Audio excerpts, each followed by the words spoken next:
I remember the week the city changed. Not gradually, almost overnight. Flags appeared on buildings I walked past every day. Screens went up in squares that were empty the week before. Menus in restaurants got shorter and more expensive.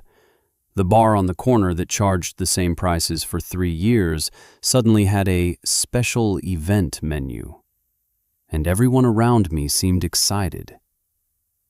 I was trying to figure out how to get through the month. That's the thing nobody talks about. Not the tournament itself, not the games, not the goals or the drama or the moments that everyone will remember for years. The thing nobody talks about is what it costs to live inside one of those moments. When the world decides somewhere is the center of attention, that somewhere gets more expensive. Fast.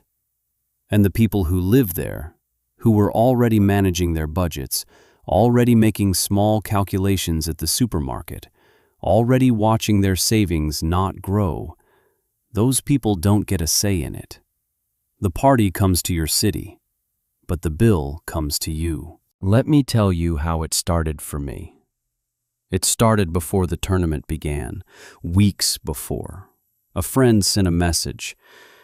"Are you watching the opening game somewhere?"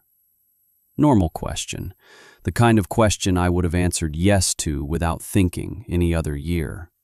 This year I opened the message and felt something shift, because I knew that watching the opening game somewhere meant going out, and going out meant prices that weren't the same as last month, and last month's prices already weren't the same as 6 months ago. I didn't answer right away. I told myself I'd figure it out later. That small delay, that pause before answering a simple message, told me something I didn't want to admit yet. Something had changed in how I moved through the world, and a football tournament arriving in the middle of it wasn't going to make it easier. Here's what happens to prices during a major event. I'm not talking about anything complicated. I'm talking about things you notice with your own eyes. The coffee shop near the office that had one price last week has a different price this week. There's no new sign explaining why. The price just changed. The transport that usually costs what it always costs now has surge pricing or event pricing or some other phrase that means the same thing. You pay more. The accommodation in the area, if you're unlucky enough to need it, is either unavailable or 3 times what it was. The bar, the restaurant, the food stall, the parking, the everything, all recalibrated upward for an audience that came from somewhere else and is here to spend. The problem is, you're not that audience. You live here. You're not on holiday. You're not on an expense account. You're not in town for a week and then flying home. You're just trying to get to work, buy your groceries, and pay your rent.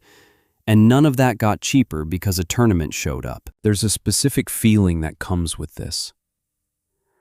It's not anger, exactly. It's not quite resentment.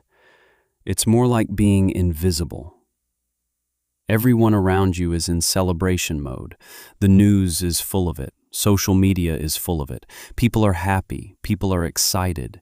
There's an energy in the air that's real. I'm not dismissing that. But you're standing slightly outside of it. Not because you don't care about football, not because you're opposed to any of this in principle, but because the version of this event that exists in the headlines, the one full of spectacle and excitement and global unity, doesn't quite match the version that exists in your bank account. And you can't say that out loud very easily, because if you do, you sound like someone who doesn't understand how to enjoy things, like someone who's being difficult, like someone who's making a wonderful thing about money. So you don't say it. You watch the games.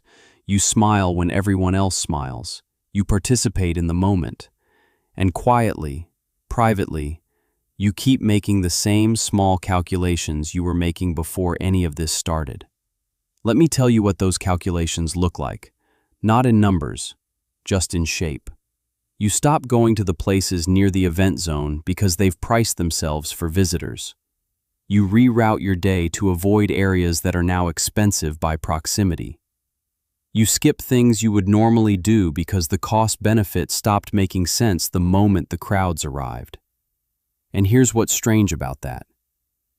You're adjusting your life around an event that isn't for you.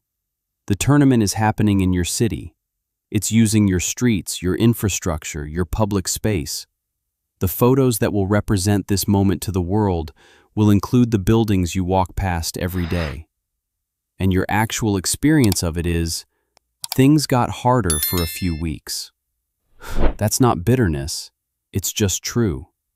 There's something I want to say about the word benefit. When major events come to a city, you hear a lot about how everyone benefits. The economy grows, tourism brings money in, jobs are created, the city gets attention on a global stage. Some of that is real. I'm not saying none of it happens. But benefit isn't distributed evenly. And the people who talk most about the benefits are usually not the ones standing in the queue at the supermarket watching prices tick upward. The person who owns the hotel benefits. The person who cleans the hotel rooms benefits less. The person who takes the bus to get to the hotel to clean those rooms and finds the bus more crowded and less reliable because of event traffic, that person is absorbing costs, not collecting benefits. This isn't a political argument. I'm not trying to make one. It's just an observation about how the same event feels completely different depending on where you're standing when it happens. I want to tell you about a conversation I had with someone who worked in one of those bars near the event zone, the ones with the special menus and the raised prices. I asked how the tournament was going for them. They said the place was packed every night, more customers than they'd ever seen, more money coming through the door. And then they said something I didn't expect. But I'm not seeing any of it.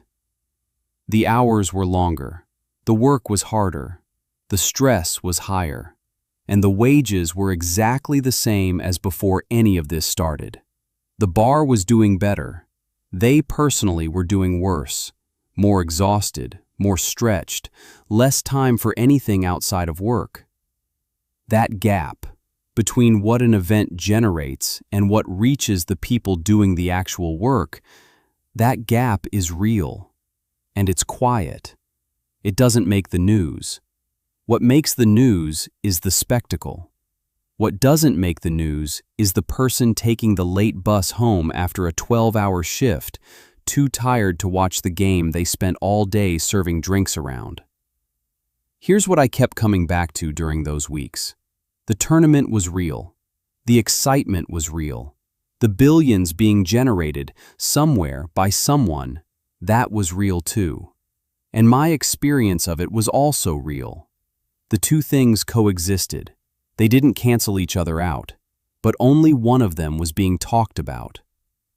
And that silence, around the ordinary person's experience of a very large and very celebrated event, started to feel like something I recognized, not specific to the World Cup, specific to how most large economic events work.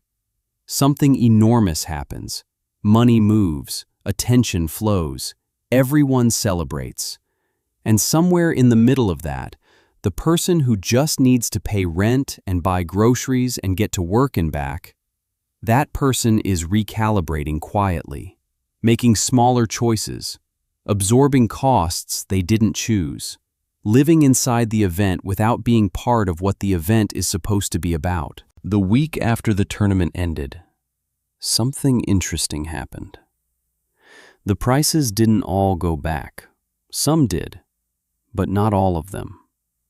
Certain things that had moved up during the event just stayed there, normalized, became the new baseline. And that's when I understood something about how these moments work. The celebration is temporary. Some of the costs are not.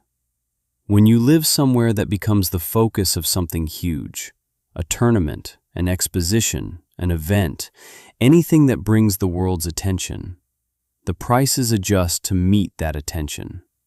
And sometimes they don't fully readjust when the attention leaves. You're left with the aftermath. The infrastructure that was built for the event becomes part of the city's identity, but the costs of maintaining it become part of the city's budget. And the city's budget, in some form, connects back to the people who live there.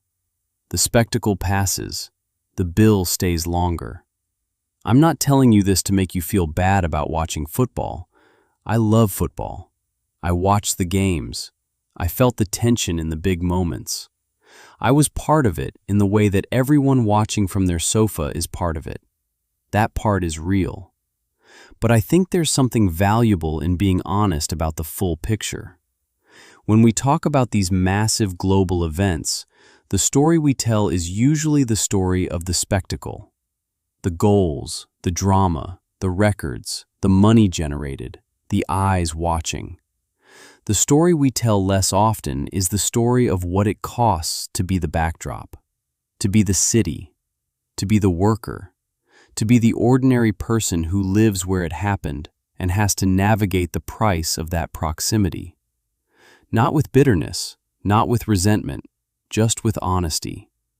Because pretending that everything is equally shared, that the excitement and the benefit reach everyone the same way, is a story that sounds nice but doesn't match what a lot of people actually lived. There's a moment near the end of any tournament when the closing ceremony happens.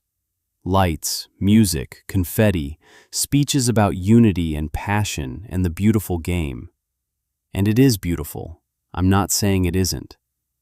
But I think about the person watching that ceremony from their flat, in the city where it happened, already running the numbers for the month ahead, already calculating what the next few weeks look like after a period of elevated costs, already back to the small decisions, this or that, now or later, can I or can't I?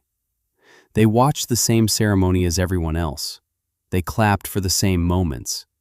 And when it was over, the world moved on to wherever the next tournament would be. And they stayed. In the city, with the prices, with the month ahead. That person isn't cynical. They're not ungrateful. They're just real. And their experience of the World Cup, quiet, practical, financially inconvenient, is as true as any of the other stories being told about it. The World Cup was everywhere. The money wasn't.